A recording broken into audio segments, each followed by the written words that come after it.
naho itaserutse bigishushe kandi ariho wari uyikeneye, yari kirategura uburemere bw'inda.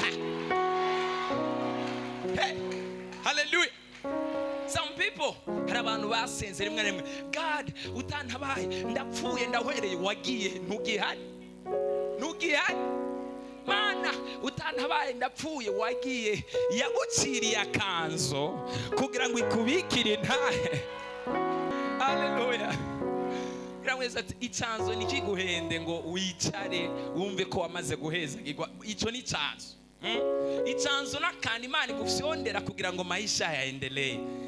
Umugani wa mwarimu James yaje kutwigisha abwira ni inda ishobora kurya ibyo waronse ariko ntabwo yariye ibyo ishaka.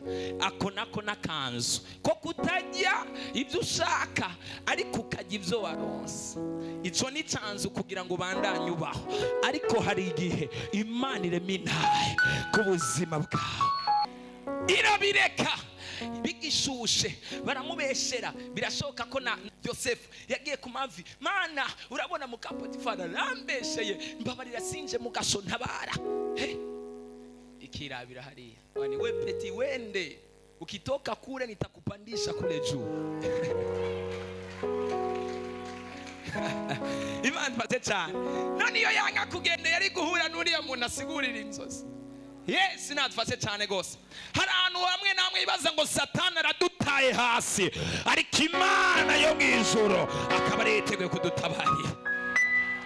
Nigeze kubatera inkuru y'igikere. Igikere cyari ko kirasimba, umuntu acabwa ni wagikerewe, jewe ngomba ndakwica. Igikere gavuga ni oya mbabarira ntunyica, avuga ni ndakwica wagikerewe. Igikere baca bakibwira ngo wagikerewe ndaguterere mu muriro canke mu mazi. Acabwa ni yo mbabarira ntunte mu mazi, untaye mu mazi noca mpfa, ahubwo nterera mu muriro niho atangorana. Wa muntu acafata umugere aravuga ngo sindaguterera aho ushaka, ndaguterera aho udashaka.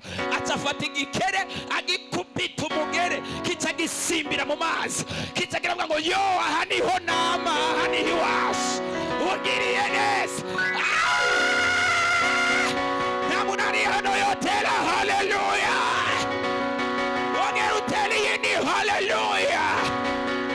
Hari ibintu bimwe na bimwe vyibaza ngo birakwishe, ariko vyakwegereje Imana, bituma usenga cyane, bituma wisonzesha, bituma ugirana ubusabane bw'Imana.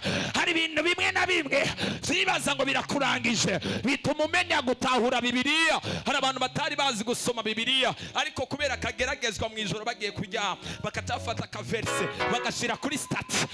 Ntago bari bazi kuraza akaverse kuri stati, ariko kubera igeragezwa ryaje baragashirako, rivuga ngo amaruswa y'umugorotsi ni menshi, ariko uhora yamukiza yose.